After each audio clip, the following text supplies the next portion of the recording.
Amin Mohamed Omar ametangazwa kwenye taarifa rasmi ya bodi ya ligi kwamba ndiyo muamuzi ambaye atasimamia sheria 17 za mchezo wa mpira wa miguu katika mechi ambayo itawakutanisha Yanga dhidi ya Simba, ambapo Yanga ndiyo mwenyeji wa mchezo huo. Hapa naizungumzia Kariakoo Derby ambayo itafanyika tarehe 25. Sasa naomba nikupitishe kwenye CV za refa huyu ambaye amechaguliwa kutoka Misri kuja kuchezesha derby ya Kariakoo.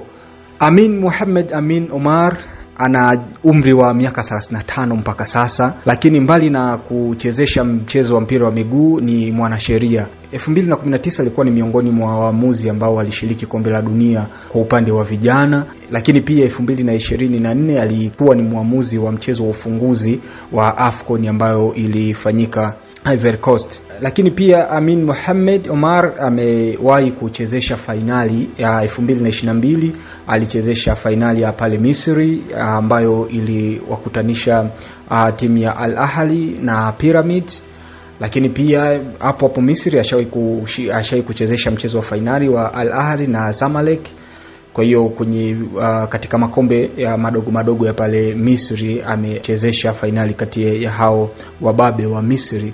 Amewahi kuwasimamia katika zile sheria 17 za mpira wa miguu. Lakini mbali na hilo alichezesha mchezo wa Yanga dhidi ya Mamelodi Sundowns ambayo ilikuwa ni robo finali ambayo iliisha bila kufungana magoli.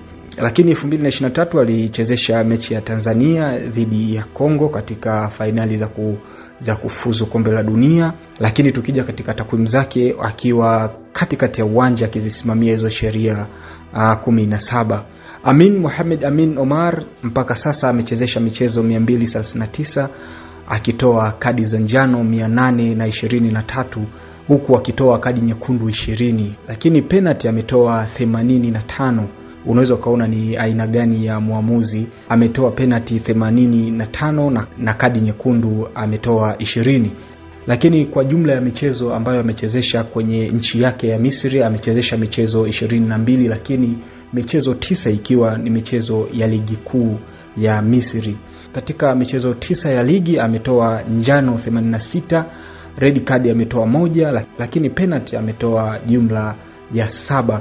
Unaweza kaona ni aina gani ya refa ambapo akiwa anachezesha mchezo, kadi nyekundu anatoa, penalty anatoa, lakini pia njano anatoa kama mvua.